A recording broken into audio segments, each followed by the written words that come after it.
morning, happy Monday guys. Welcome back to another vlog. Feels so good to wake up and have time to cook myself a nice breakfast. So I'm working 4 days this week. My work week started yesterday on Sunday. I worked yesterday and I have 3 more shifts this week, but today is Monday and I have off today, so I'm starting my morning by having a nice breakfast, which I have already started eating. Hey guys, so it is much later in the day. It's about maybe 4 o'clock. Just had some lunch, had some chicken and shrimp stir fry, which I meal prepped over the weekend, and I really have not done anything today. Today was supposed to be a gym day for me because it's my off day and I always go to the gym on my off days, but I've just been at home all day, been on FaceTime with Stanley all day pretty much. And now I'm about to start getting some studying done. But I just kind of wanted to update you guys on how my first few weeks of residency have been. So I just want to start by saying I am just really thankful for the schedule that I have. One thing about residency is, you know, you're going to be working long hours. You're often going to be overworked, working 80+ hours a week. But it's also specialty dependent. And with emergency medicine, particularly at my program, you don't work 80+ hours a week in the emergency department. I don't think any program in the ED will work 80+ hours a week.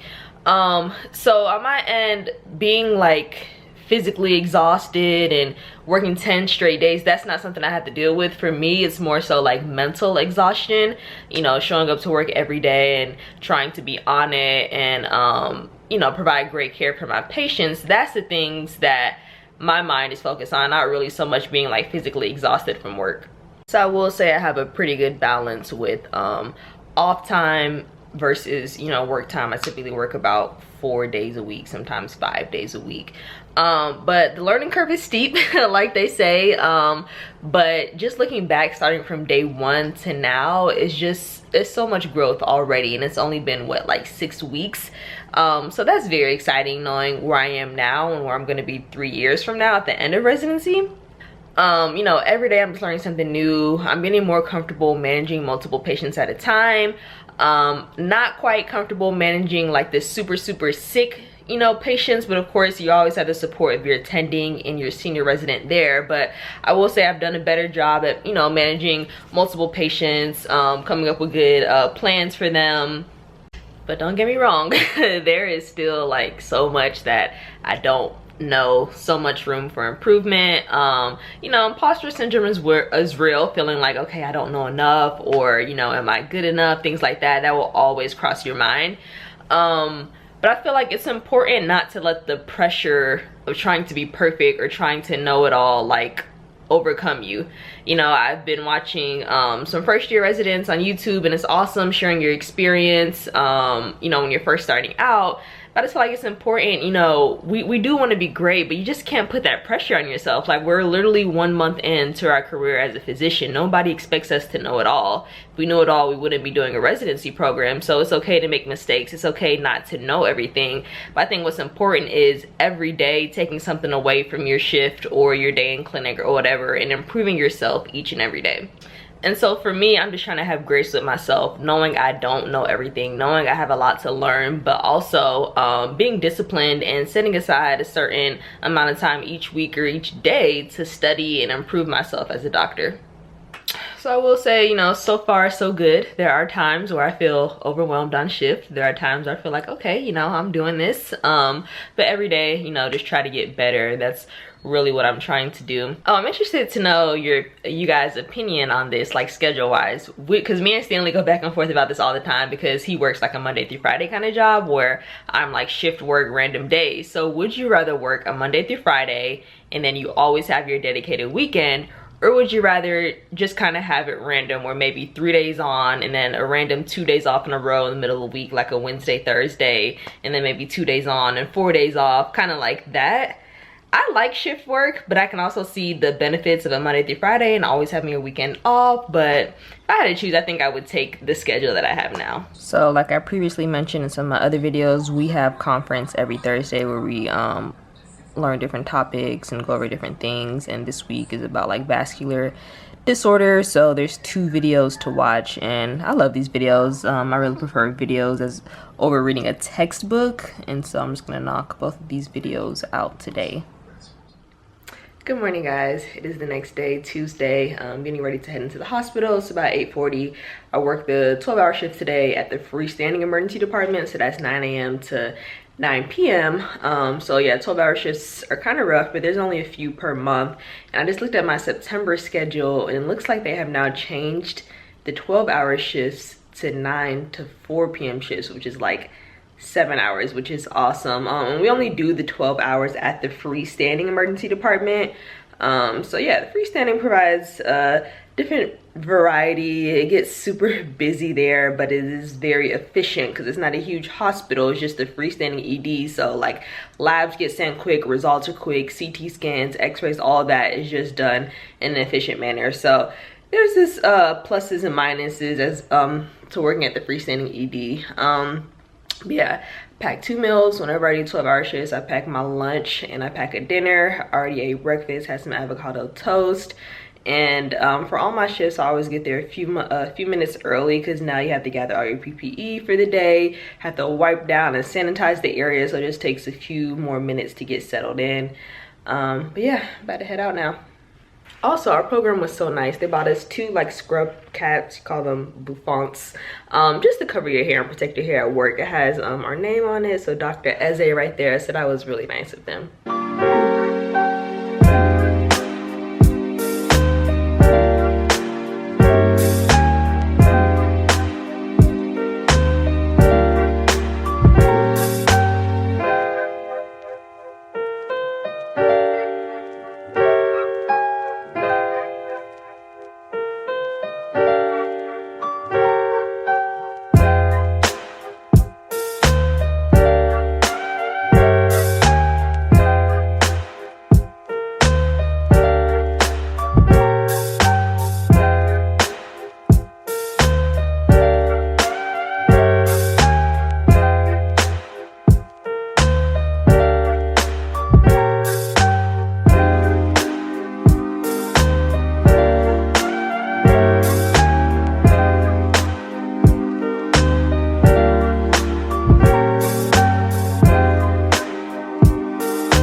Wasn't even that busy of a day, but today I was working with an attending I haven't worked before, so you have to get used to everybody's way of doing things, and he's very particular about the way that his charts are, and so I kind of had to like learn the new way that he documents. And because it was our first time working together, he needed to like look at all my charts before I signed off on it, so I kind of felt like all my charts were just stacking up. So yeah, that definitely changed up the workflow for me today, but I mean overall it was a good shift. And I ended up getting off a little bit later because patient came in like right before the end of my shift. I ended up picking up that patient, and the workup did take some time.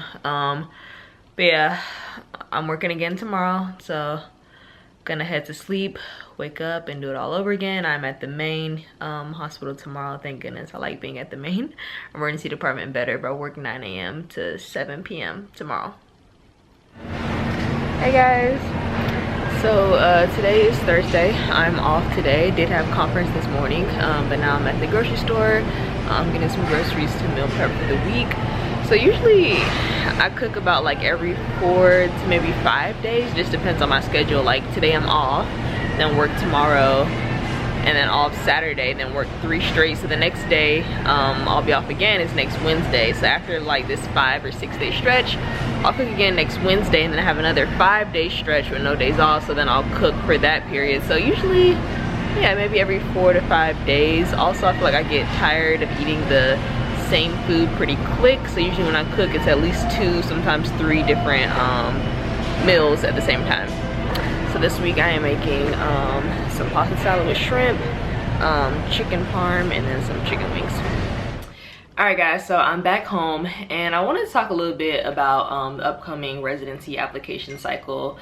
I know things are so different now because of COVID. All interviews are going to be virtual. The amount of away rotations are limited just to keep a fair playing field for all students. So things are definitely different this year. And with that brings another level of stress and worry about the whole, entire application process. So it is so important to be knowledgeable about the application process, knowledgeable about what resources you should be using. There's different things online like SDN and Reddit, which are pretty much kind of run by students, and they put out whatever information is available to them. But I wanted to introduce you guys to a resource called GABA, made for medical students by medical students, that can truly help you during your residency application process. So pretty much they get you geared and ready for ERAS. ERAS is the way that you apply to residency, and that's coming up soon. Last year for us it was September. I believe it's going to be October this year. So they provide an online resource so you can kind of filter through all the noise. So if you're applying to, let's say, emergency medicine, you can put that certain specialty in, you can put your step 1, step 2 cutoffs, and they'll filter through and help you find programs that match your application status pretty much. Sometimes students are doing 3-4 different away rotations just to get a good idea of about certain regions or specific programs to see if they'll be interested in. And unfortunately now students can't do that. So GABA does provide applicants information on specific schools, specific programs, different requirements, different qualities about specific programs. And they are not leaving out the pre-meds. If you are a pre-med student, they do offer career development for you too, so they can look at your CV, look at your resume, and help you prepare for applying to medical school as well. So I highly encourage you guys to jump on this right now. For a limited time, they do have free membership to join. I'm going to leave all their information below, their website, their Instagram account, their Facebook account, all the different handles that you guys can reach them at. And if you have more info, I'll also tag them here where you guys can send them an email. So remember, it is just so important to understand how the application cycle works, specifically and especially with this current application cycle and the way that COVID is kind of disrupting certain things. So make sure you equip yourself with the proper resources. So the gym closes at like 5 or 6. It's about 1 o'clock now. I'm trying to figure out if I should just cook now and then go to the gym after. I also feel like if I wait till later, I'm not gonna end up going to the gym, but I'm not really in the mood to go right now. Decisions. All right, so I decided I'm going to cook first. So it's gonna be the pasta salad with some shrimp, and then the chicken parm. May hold off on the chicken wings until Saturday. So 1:30, gonna try to knock this out in an hour.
a little past 2:30. Started around 1:30.